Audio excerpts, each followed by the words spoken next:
ఏంటన్నా thread mill మీద? మనకి థ్రెడ్స్ వచ్చినప్పుడు అలర్ట్ గా ఉండడానికి రా. నెక్స్ట్ మన పాదయాత్రకి వెళ్ళినప్పుడు లేడీస్ కనిపిస్తారు కదా, అమ్మ చెల్లి ఎలా ఉన్నారు అని అడుగుతా. అప్పుడు వాళ్ళు ఏమంటారు? ముందు మీ అమ్మ చెల్లి ఎలా ఉన్నారో చూసుకోమంటారు. అంతకు మించి వాళ్ళు ఏమనరు. మనం మొహం తిప్పుకొని ఈ వేగంతో మెల్లగా నడుచుకుంటూ పోతా ఉండొచ్చు. ఇంకొంతమంది ఆడవాళ్ళ కాడికి వెళ్తాం, అమ్మ ఒడిచిందా అని అడుగుతాం. అప్పుడు వాళ్ళు ఏమంటారు? నువ్వు అమ్మని మోసం చేసావు, అమ్మఒడి ఇద్దరికి ఇస్తా అని చెప్పి ఒకరికే ఇచ్చి మమ్మల్ని మోసం చేసావు అంటారు. అలా అనేసి వదిలేని వాళ్ళు చేతిలో చీపురో చేట పట్టుకొని కొంచెం ఫ్రస్ట్రేషన్తో ఉంటారు. ఆ ఫ్లోలో గొడ్డలు కూడా పట్టుకుంటారన్నా. దానికోసమే ఇప్పుడు థ్రెడ్ మిల్లో 4 పెట్టుకొని ప్రాక్టీస్ చేయాలి.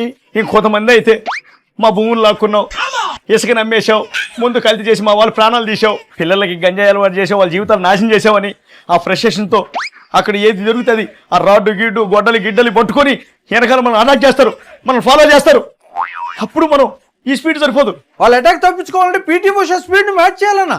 దానికోసమే ఈ థ్రెడ్ మిల్లో 16 డైరెక్ట్ గా పెట్టుకొని ప్రాక్టీస్ చేయడమే. జై బాలయ్య, జై Balayya. A few moments later. మందు తీసుకోరా. ఏం తీసుకోవాలరా? మచిలీపట్నం నుంచి మా తీసుకోండి. అంత మాలోకం గాల్లాగా కనపడుతున్నావురా. నువ్వేం తీసుకోమన్నా చాలా సీరియస్ గా తీసుకుంటున్నావురా. స్టెప్ తీసుకోరా. ఏం తీసుకోవాలరా? విజయవాడ నుంచి వీ తీసుకోవాలి. విజయవాడ నుంచి వీ తీసుకోవాలి. ఇవి కాదురా, స్టెప్ రా. చాలా ఫ్రస్ట్రేషన్ తో ఉన్నట్టున్నారు. ఎంతైనా మన ఫ్రెండే కదా. రే నీకోసం చికెన్ ఫ్రై చేయించాను రా, అదైనా తీసుకోరా. ఏం తీసుకోవాలరా? చికెన్ ఫ్రై రా. గుంటూరు నుంచి గన్ను తీసుకోండి. గుంటూరు నుంచి గన్ తీసుకోవాలా? గన్ కాదురా, చికెన్ ఫ్రై రా. AK-47 గన్ తీసుకొని నేను కాల్ చేయాలరా. వీటితో బళ్ళపోతురా. ఏదో ఫ్రస్ట్రేషన్ లో ఉన్నట్టు. పవన్ కళ్యాణ్ దమ్ముంటే సింగిల్ గా పోటీ చేయి, చంద్రబాబు పొత్తులు లేకుండా గెలిచి చూపించు అని పొద్దున లేచిన కాడ నుంచి ఛాలెంజ్లు విసిరే వైసీపీ సోదరులారా, నేను మిమ్మల్ని 3 ప్రశ్నలు అడుగుతాను. నెంబర్ 1, ఇప్పుడు దమ్ముంటే సింగిల్ గా పోటీ చేయండి అంటున్న మీరు ఎందుకు 2024 ఎలక్షన్ టైంలో మా అన్న సింహం సింగిల్ గా వస్తాడు అని ఎలివేషన్లు ఇచ్చినారు? నెంబర్ 2, పొత్తులు లేకుండా వచ్చిన విజయ్ తమిళనాడులో విజయం సాధించినాడు, ఎందుకంటే ప్రజలు అతని పక్షాన నిలబడ్డారు కాబట్టి. అదే ప్రజలు ఆంధ్రాలో మీ పక్కన ఎందుకు నిలబడలేదు? అంటే ఓటు చెల్లకపోతే మీరు గెలవలేరా? నెంబర్ 3, ఒక్క చంద్రబాబు నాయుడు గారిని ఎదుర్కోవడానికి 2004లో వైఎస్ రాజశేఖర రెడ్డి గారు CPM CPI తెరాసలతో పొత్తు పెట్టుకొని గెలిచారు. అంటే మీ దృష్టిలో పొత్తు పెట్టుకోవడం తప్పు, పొత్తు పెట్టుకోవడం చేతకాంతనం అయితే రాజశేఖర రెడ్డి గారు చేసింది కూడా తప్పేనా? రాజశేఖర రెడ్డి గారిది కూడా చేతకాంతనమేనా?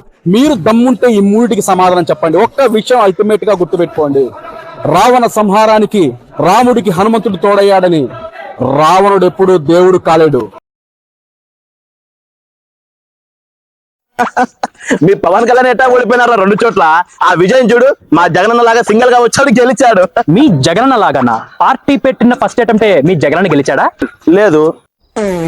పోనీ తండ్రి చావుని బాబాయ్ చావుని అడ్డు పెట్టుకొని విజయ్ గెలిచాడా? లేదు. పోనీ తండ్రి కాంగ్రెస్ ఓట్ బ్యాంక్ వల్ల విజయ్ గెలిచాడా? లేదు. మా జగనన్న లాగే సింగిల్ గా వచ్చాడు కాబట్టి. సింగిల్ గా వచ్చిన విజయ్ కి తమిళనాడు ప్రజలు పట్టం కట్టారు, కానీ మీ అన్నని 11తో ప్రతిపక్ష హోదా కూడా లేకుండా పక్కన పెట్టారు. మండదా మరి మీ అన్న విజయ్ ఒకటేలా అవుతారు? ఏమో, పక్క రాష్ట్రంలో గెలిచినట్టు మీ పవన్ కళ్యాణ్ గెలవలేదు కాబట్టి. పక్క రాష్ట్రంలో ఎవరో గెలిస్తే ఈడ రాజకీయాలకు ముడి పెడుతున్నారు. వాళ్ళ పరిస్థితులు మన పరిస్థితులు ఒకేలా ఉండవని ఇంకితం ఉండదా? ఆ ఇంకితమే ఉంటే 11 వచ్చినా కూడా పక్క పార్టీలని ఎందుకు ఎగతాళి చేస్తాం? కరెక్ట్, ఇది కరెక్ట్ గా చెప్పేవా. పవన్ కళ్యాణ్ ఎగతాళి చేసే ముందు సింగిల్ గా వచ్చిన మీ జగనన్నకి 2 డిజిట్లే వచ్చాయని మర్చిపోవద్దు. విజయ్ ని మీ అన్నతో సిగ్గు లేకుండా పోల్చుకోవద్దు. మా జగనన్న లాగా సింగిల్ గా సింహం లాగా విజయ్ వచ్చాడు, గెలిచాడు అని ఎలివేషన్లు ఇచ్చుకుంటున్న వైసీపీ సోదరులారా, చిన్న కరెక్షన్.